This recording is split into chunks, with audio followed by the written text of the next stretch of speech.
Hello friends, welcome back to my channel. আমার চ্যানেলে তোমাদের সবাইকে অনেক অনেক শুভেচ্ছা। দেখো, আমি একটা নতুন দিনের ভিডিও নিয়ে চলে এসেছি। আর আজকে তোমাদের বালপাড়ায় একটা নতুন খুব সুন্দর একটা চা বাগান, একটা সুন্দর স্পট তোমাদের সামনে দেখাচ্ছি। তো চলো। আর আমরা পৌঁছে গেছি কোথায় বলো তো? আমরা পৌঁছে গেছি নাল্লামোদি ভিউ পয়েন্ট। আর এই সুন্দর বিরাট টি স্টেটটার নাম হচ্ছে নাল্লামোদি টি স্টেট। এটার বাইরে তোমাদের গাড়ি পার্কিংয়ের ব্যবস্থা আছে, ওখান থেকে গাড়ি পার্ক করে টিকিট কেটে ঢুকতে হবে। আর এই সুন্দর বিশাল সুবিস্তৃত এই টি স্টেজের মাঝখান দিয়ে এই সুন্দর রাস্তাটা অনেক দূর খানিকটা এগিয়ে গিয়ে তোমাদের একটা ভিউ পয়েন্ট আছে, সেটা হচ্ছে নাল্লামোদি ভিউ পয়েন্ট। সেটাও খুব সুন্দর। মেঘ করে আছে, ঠাকুরকে ডাকছি যেন বৃষ্টি না হয়, কারণ ছাতাটা আমরা ঘরে ফেলে দিয়ে গাড়িতে ফেলে দিয়ে চলে এসেছি। এই দেখো সামনেটা তোমাদের দেখাচ্ছি, দাঁড়াও।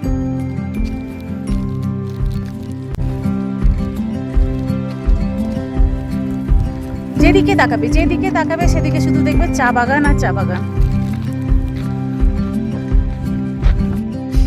আর তোমরা যদি নাল্লামোদি ভিউ পয়েন্টে আসো, সঙ্গে অবশ্যই ছাতা রেখো, কারণ কখনো কখনো পাহাড়ি এলাকায় হঠাৎ করে যেখানে মেঘ জমে সেখানে বৃষ্টি হয়ে যেতে পারে।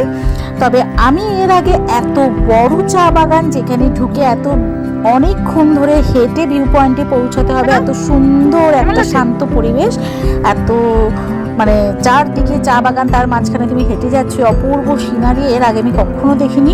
যেটা আমি বালপাড়াতেই ফার্স্ট দেখলাম। তোমরা দেখো, মুন্নারেও এরকম চা বাগান আছে, বাট মুন্নারের চা বাগানের মধ্যে এতখানি ঢুকে ভিউ পয়েন্ট খুব কম দেখেছি। খুব সুন্দর লাগছে, দেখো পুরো চা বাগানের মধ্যে আমরা ঘুরছি।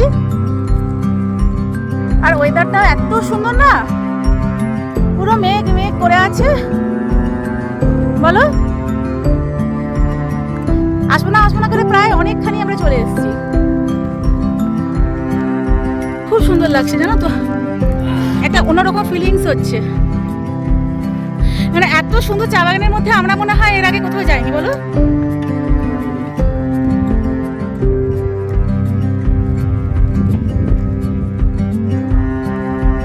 এই সুন্দর চা বাগানে তোমরা সুন্দর সুন্দর ভিডিও, ফটো তুলতে পারবে। দারুণ জায়গা ফটো সেশনের জন্য। আর আমরা অনেকখানি চলে এসেছি, এসে দেখো ভিউ পয়েন্টে পৌঁছে গেছি, কিন্তু দেখো এখানে হঠাৎ করে মেঘ চলে এসছে, তাই নিচের ভিউটা, পুরো ভ্যালির ভিউটা দেখা গেল না। তবে যদি ক্লিয়ার আকাশ থাকে খুব সুন্দর দেখা যায়। তো আমার পুরো ভিডিওটা যদি তোমাদের একটু ভালো লেগে থাকে, তাহলে ছোট্ট লাইক করে সাবস্ক্রাইব করে দিয়ে আমার চ্যানেলটা। ততক্ষণের জন্য টাটা।